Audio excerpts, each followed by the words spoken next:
서로 누가 원조니 우리가 먼저니 이런 분쟁이 일어날 수밖에. 그 전설의 족발집 뚱뚱이 할머니집하고 평남 할머니. 52년을 지켜온 레시피를 가지고 마포에 들어가서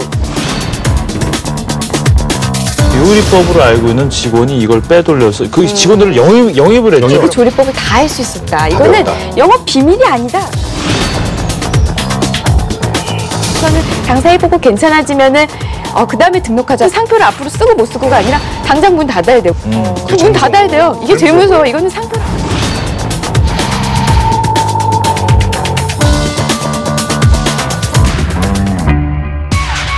돈으로 푸는 세상 이야기 이슈토크전. 요즘 길거리 가다 이렇게 음식점 간판들 보면 이런 글자 많이 보이실 겁니다. 원조, 진짜 원조, 1등 원조. 특히 최근에 또 소규모 창업이 늘어나면서 이런 원조 논란이 더 뜨거워지고 있는데요. 오늘 이슈토크전 첫 번째 주제는 바로 이 원조 싸움, 원조전입니다. 스튜디오에 장사의 신 김유진 푸드 컨설턴트 모셨습니다. 어서 오십시오. 네, 안녕하세요. 안녕하세요.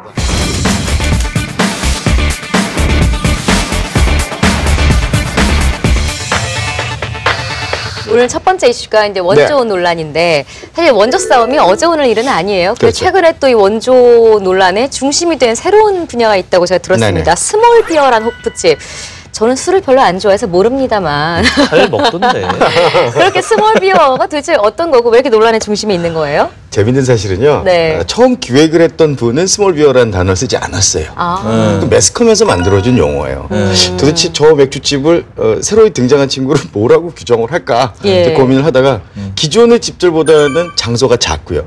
창업 비용이 적게 들고 또 한 가지는 맥주 잔을 사이즈를 줄였기 때문에 당연히 가격이 낮아지죠. 안주 사이즈도 많이 줄었더라고요. 그렇습니다. 안주는 제일 비싼 게 5,500원. 조그맣게 이 스몰비어가 생긴 거를 조금 약간 어렵게 얘기하면 이 경제적인 어떤 측면에서 보면 굉장히 좋지 않은 신호예요.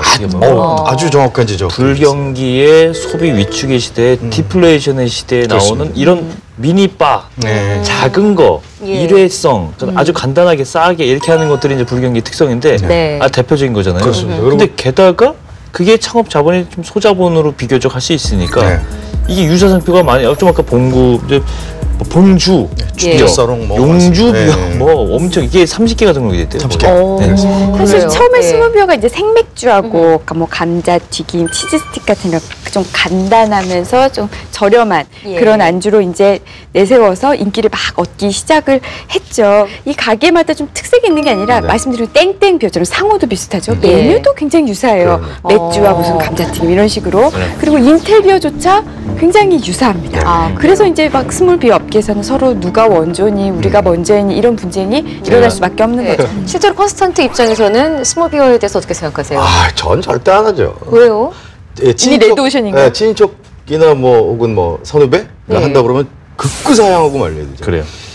비즈니스는 오래 살아남고 정말 성공을 하기 위해서는 비가격적 차별화를 하는 거예요. 절대로 가격적으로 덤비면 안 돼요. 그래. 이건 싼 걸로 승부하겠다 이러면 안 된다. 죽자는 얘기예요. 아마도 올 말부터 시작될걸요? 겨울시장에 이제 침체기가 들어오니까 올 말 내년 상반기까지 해서 매물 쇄도할 겁니다, 쇄도. 그래서 혹시나 방송 보시는 분들께서 스몰비어 관심 있었어, 나 할까 말까 망설이고 계신 분 있으면은 석 달만 참으시고요. 인터넷에 검색하세요.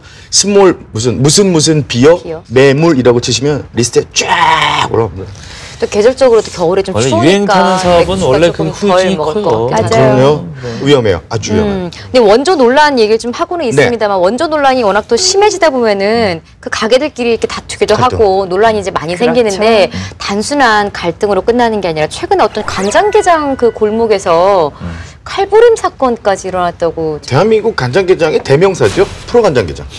워낙 유명했고 지금처럼 그게 대형이 아니었었고 굉장히 그냥 작은 분위기였었는데 비법이 있었어요. 처음에 잘 된 이유가 싱싱한 게를 쪄내면요. 그 쪄낸 게에서 국물이 흘러요 밑으로. 대부분 그 버리고 마는데 단골들이 오면은 그걸 쪼르륵 따라가지고 쓱 밀어넣는 거예요. 먹어봐. 조용히. 그 맛에 사람들이 미치기 시작을 하는 거죠. 근데 이제 프로야구 선수들이 단골로 다니기 시작을 하니까 재밌어요. 야구 선수들이 가거나 축구 선수들이 가는 데는 연예인이 2순위로 가요. 근데 연예인들이 가고 연예인들이 더면 또 일반인들 연예인들이 가게 되면 그다음에 방송 관계자들이 가요. 12시 이후에 자정 이후에 영업을 금지했었거든요. 금지하다가 그게 풀리면서 주변에 있는 소위에서 룸사롱 아가씨들 서 회장이 직접 저한테 그런 얘기를 해요. 어우 김 선생님 제가 돈 번 거요 솔직히 프로야구 선수들 덕분이라고 얘기는 하지만 결국은 룸사롱 아가씨들이 벌어졌어요 라고 그냥 대놓고 인터뷰를 했어요. 밤에 밀려드는 거예요. 2시부터 아침 8시까지 바글바글한 거죠. 저도 1년에 한 2번씩 가는데요. 네. 아주 일품이에요. 가보셨어요? 게가 일단 좋아요. 간장게장은 네. 게가 상품이어야 돼. 그렇습니다. 그리고 아주 보름달에 잡은 알이 꽉 배이고 살이 푸들푸들하고 껍데기 얇은 그런 게를 짜지 않은 맛있는 간장에 그러네. 담궈서 싱싱하게 풋고추와 빨간 고추를 네. 썰어서 쫙 내야 되거든. 그게 다예요 사실. 그게 가요. 국, 밥, 뭐 이게 나와 소용없어. 밥만 고슬고슬하게 지어서 네, 네. 밥도둑처럼 그거 탁 먹으면 그럼요. 기가 막히거든요. 2012년 기준으로 해서 그때 그 인터뷰한 기사 봤더니 하루 매출 3천만 원이에요. 예, 그 집이. 네. 예. 그러면 1년에 한 연매출 한 60억 정도. 60억이죠. 대단히 뭐 거의 소기업 이상의 매출을 올리고 있는 건데 네. 이게 지상 5층이잖아요. 그럼요. 그러니까 거기에 한 300석이 넘는 자리가 있는데 굉장히 이 집이 일대 유명한 집이에요. 그런데 이렇게 집으로. 네. 잘 되고 맛의 비법이 있는데 세상에 누가 따라하기도 어려울 것 같거든요. 근데 네. 어떻게 이렇게 뭐 논란이 있고 싸움이 사실 일어난 거예요? 이게 2012년 9월인가요? 예. 그때 뉴스에도 참 소개가 됐는데 그 칼부림 사건이 났어요. 예. 칼부림 난동까지. 이 그게 시점에? 어떻게 된 거냐면 그 프로 간장게장에서 일을 하던 분이 나와서 그 예. 간장게장이 한 20m 정도 떨어진 곳에다가 프로 간장 게장집을 또 열었어요. 간판도 비슷하게? 상호를 디 프로 간장 그래, 게장인데 그 이 프로 간장. 프로 간장 이 말은 굉장히 크고 또렷한데 D자는 잘 안 보입니다. 네, 그러다 보니까는 서로 분쟁이 된 거예요. 왜 너왜 프로 내 거 간장 뺏겨가냐. 게장? 네, 남들 그냥 그러다 분점인 줄 보니까 알수 아니 있겠다. 꼭 유명한 집 옆집에는 그 유사상표 집 있어요. 다 있잖아요. 당연히 대부분 다 있죠. 있어요. 네. 당연히 있고.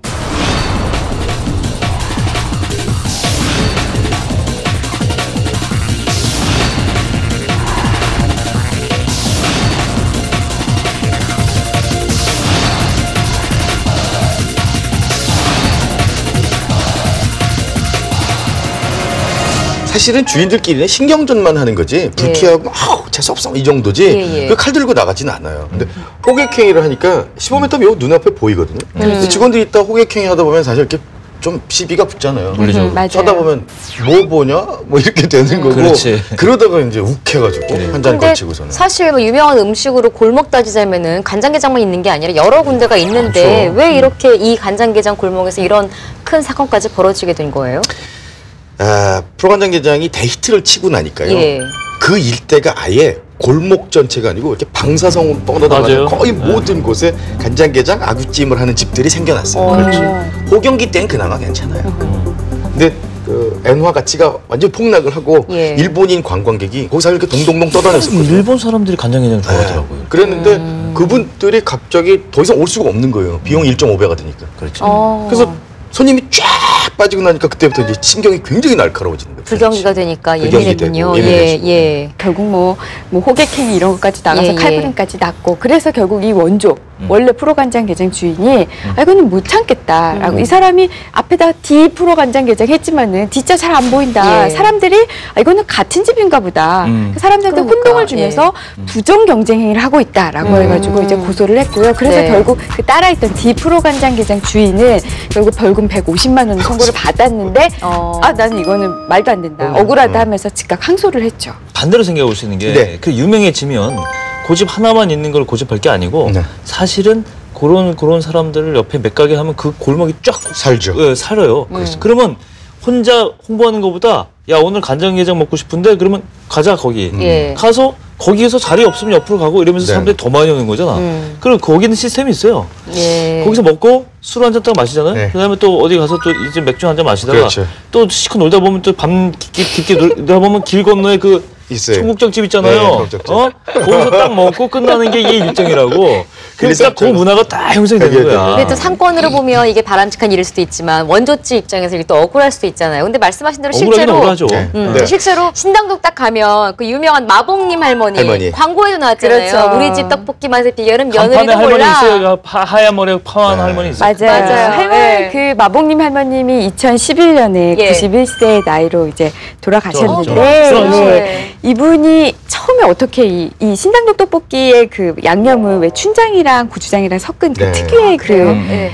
그 소스잖아요. 그런데 이분이 1953년에 한 중국집에서 그 그 짜장면 그릇에 가래떡을 딱 떨어뜨리셨대요. 그래서 그 가래떡을 집어서 먹고 바로 이 맛이야 하면서 바로 이 맛이야 하면서 이제 떡볶이를 그 신당동 떡볶이의 그 특유의 그 소스를 개발하셨다고 하는데 네. 그 며느리도 몰라 이거 있잖아요. 예. 그 문구 옆에 지금은 다른 문구가 새로 하나 들어가 있대요. 이제 며느리도 알아요. 아, 이제 예, 할머니 보이더랍니다. 돌아가셨으니까. 시장에서 떡볶이 팔던 할머니가 예. TV 광고까지 나오고 예. 전 국민의 스타가 됐거든요. 그렇지. 이제 고민을 하는 거예요. 개발 동기가 어떻게 되십니까를 작전을 좀 짜야 될 거 아니야. 잘 생각을 해보세요. 짜장면 먹다 가래떡이 왜 떨어져요? 거기. 제가 아까 그게 물어보고 그래도 싶어서 53년에. 무슨 중국집에 가래떡이 어딨어. 53년도에 갑자기. 짜장면을 먹으러 간 건 이해가 돼요. 네, 얘가 뭐 스토리텔링을 좀 했고. 네, 화상이 좀 분명히 신화 같은 걸 있었는데 딱 하나 만들었구나. 뭔가 만들어낸 건데 그게 서민들한테 접근하기는 아주 좋았던 거예요. 아, 그래서 짜장이 들어갔나 보구나. 라고 했는데 사실 40년대 후반부터 춘장이라고 하는 게 대량으로 생산되기 시작을 했기 때문에 네. 그건 어느 정도 일면 일리는 있어요. 근데 짜장면집에 떡을 들고 가신 건지 떡집에서 짜장면을 시켜 드신 건지는 아니 아직 우리 잘 일본 또 네. 떡볶이집만큼 유명한 게 뭐 있어요? 장충동 족발. 족발요. 족발, 네. 마포에도 있어요. 족발집은 뭐. 마포에도 있는데 아. 원조는 제일 먼저 생긴 타운이라고 하면 장충동이 먼저죠. 그렇습니다. 예. 여기 중에서도 그 전설의 족발집 뚱뚱이 할머니집하고 네. 평남 할머니 병나발면 두 분 다 이름에서 알 수 있듯이 평남 이북에서 월남하셨어요. 그 친구분 고향 친구분이 네. 아, 이분들이 그러세요? 61년에 장충동에서 6년간 동업을 하다가 네네. 한 가게 하다가 네네. 나눠서 네. 하는데 그분들은 제가 보기엔 뭐 그렇게 한물 뚱뚱하지 않던데. 하필이면은 그런 얘기들 많이 하실 거예요. 왜 장충동이야? 라고 얘기를 하는데 월남을 하셨던 분들이 당시에 뭐 가지고 있는 게 아무것도 없으니까 예. 보찜 하나 미구들 내려오시다 보니까 그냥 육체 노동을 해야 되는데 그 육체 노동을 서울에서 그나마 할 수 있는 곳이 지금 이제 남산이죠. 그 밑부분에 숯공장이 있었어요. 아. 그 당시에 연탄이 없을 시절이니까 예, 예, 예. 숯을 만들어 가지고 그걸 배달하는 업을 주로 이제 업으로 삼으셨던 거예요. 인부들이 많으니까 아까 말씀하실 때 이북에서 야 내가 좀 손맛 좀 있어라고 하는 할머님들이 아주머님들이 거기다 좌판을 깔기 시작을 하는 거예요. 그래서 한 분들은 돼지족을 팔기 시작하고 네. 한 분들은 국수를 말아 팔기 시작을 해요. 예. 그게 이제 평양냉면의 원조들이 대부분 장충동, 필동 뭐 이런 쪽에 모여 있는 이유고 족발집들도 그쪽에 이렇게 쫙 이제 나열이 됐던 게 그거죠. 그래서 제일 맛있게 드시는 방법은 네. 걸릴 위험은 좀 있어요. 대신 감수를 하시고 예. 전에 나왔으니까 좋은 노하우 하나 가르쳐드릴게요. 예. 뚱땡이 할머니네 가서 족발을 사는 거예요. 포장을 해가지고 그 앞에 있는 저도 평양 가끔 면허보로 사요. 가는 거예요. 네, 네. 밑에다 놓고 족발에다 딱 한 접시 꺼내가지고 냉면에 싸먹는 거예요. 그게 제일 맛있어. 맛있겠다. 그게 제일 맛있어요. 아 갑자기 필동면허의 그 편육이 생각나네. 필동도 괜찮죠.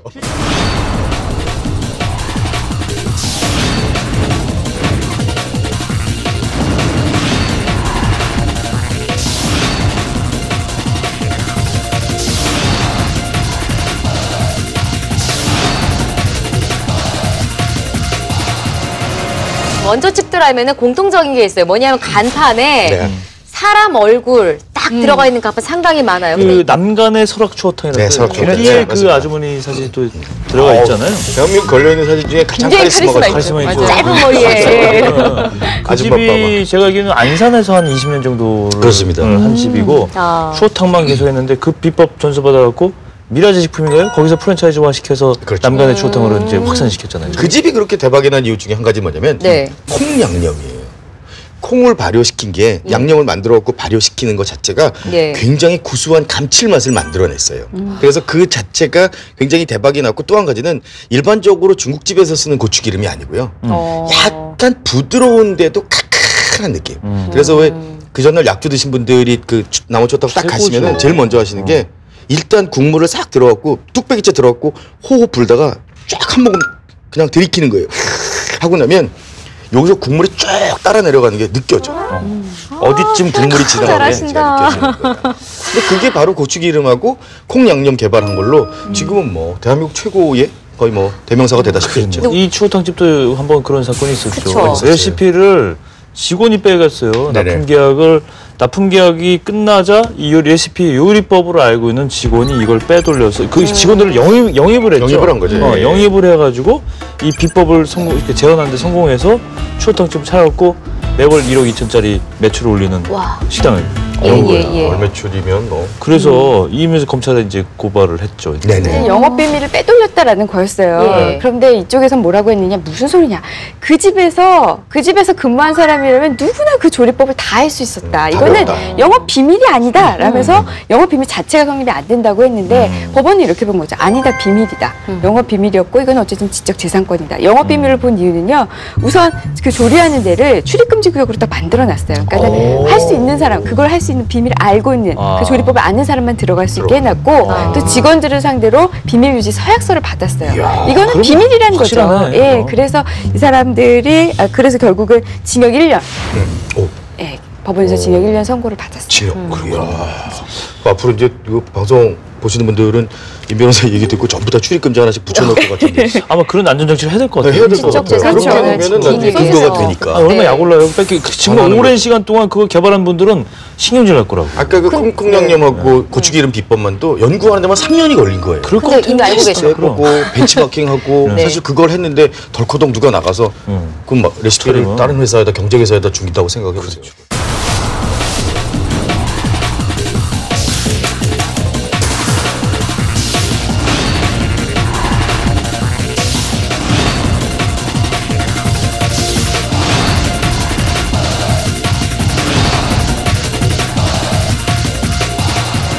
그냥 장사하면 안 되는 게 상표권이나 뭐 상표 등록 이런 복잡한 것들을 네. 꼭 알아야 되죠. 예. 제가 그걸 얘기를 하는데 요리를 만든 사람이 우선입니까? 아니면 이 요리를 가지고 내가 상표법을 먼저 등록을 한 사람이 주인입니까? 이게 참 애매하거든요. 그렇죠. 이게 대표적인 사례가 흑돼지 구이집이라는 집이 있는데 그 흑돼지를 아주 톡톡하게 썰어가지고 이거를 멸치 소스를 멜젓이라고 찍어서 그러죠. 네. 연매출이 한 20억 대박집이죠.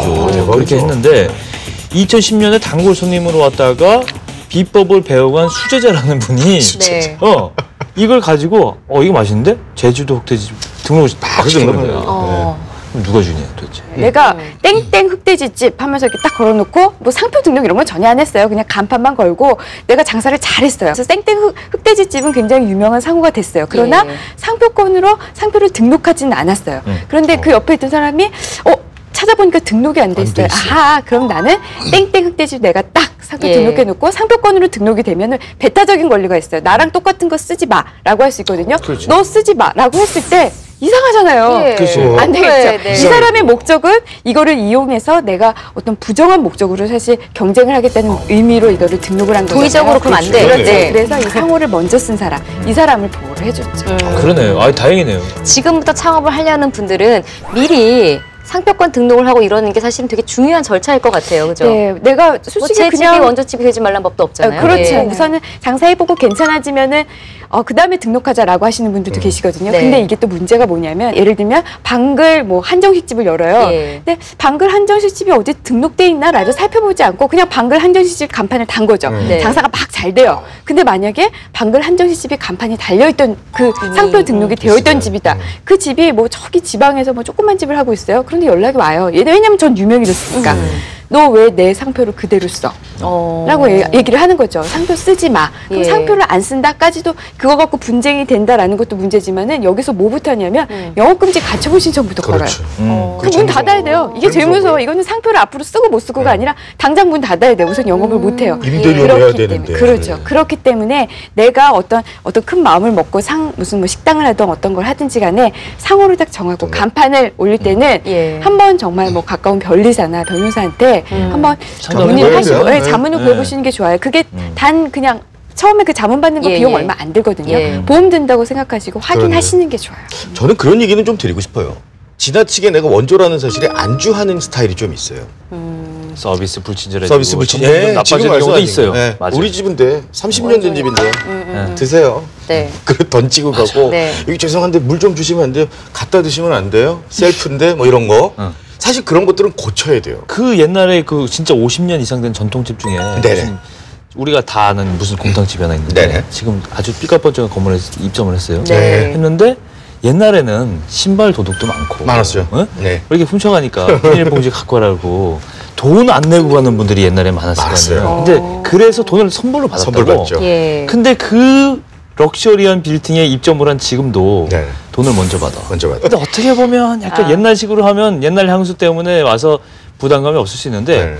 그 맛을 요즘에 알게 돼서 가는 분들은 뭐 이런 장사나 이렇게 무너진다니까. 그럴 수도 있겠다. 대한민국에서 터미널 앞 혹은 역 앞에서 그나마 먹을 수 있는 유명한 맛집이라고 하는 데가 역전회관이었어요. 예. 역전회관이 용산개발 때문에 이전을 마포로 합니다. 네. 그분들이 52년을 지켜온 레시피를 가지고 마포에 들어가서 음식을 만드는데 그 맛이 안 나요. 6개월 동안 손님이 다 떨어진 거예요. 그리고 나중에 며느님이 그걸 분석을 해보니까 이런 거죠. 그냥 용산에서 쓰던 그냥 후진 냉장고. 네. 성에가 잔뜩 껴져 있고 숫자판이나 계기판이 혹시 고장났을지도 모르는 데서 나오는 그 맛. 환풍기가 덜 돌아가는 데서 나오는 그 맛. 그게 역전회관의 맛이 아니었나라는 얘기를 하는 거예요. 일리 있어요. 옮기는 데다 있네요. 완벽한 있는 거예요. 거죠. 네. 예. 솥 바꾸면 장산된단 말 있잖아요. 바꾸면 그냥 망합니다. 솥 바꾸면. 근데 우리 아까 예. 기름때 묻은 거에 네. 거기서 나오는 맛도 있는 거야. 중요하거든요. 그렇죠. 아주 중요하죠. 우리가 근데 고기 얘기됐잖아요. 제주 무슨 흑돼지 예, 얘기도 하고 흑돼지 이랬는데 얘기했죠? 고깃집도 뭐 대박 나는 비결 뭐 이런 게 있을까요? 전 있다고 봐요. 아시다시피 왕십리에 있는 대도식당은 아주 유명한 집이에요. 예. 이제 맛있는데 사실은 좀 주먹구구식으로 전설처럼 이제 영업을 해오셨던 분들인데 중간에 이제 좀 사업적으로 문제가 좀 생기고 이러다 보니까 굉장히 큰 기업에서 외식업을 하겠다고 진출하겠다 그래갖고 그 집을 인수를 했어요. 그러면 과연 강남이나 뭐 기타 수도권 이렇게 가서 많아졌어요. 크게 만들어 놓으면 그 맛이 나야 되잖아요. 네. 그 맛이 잘 안 나는 거예요.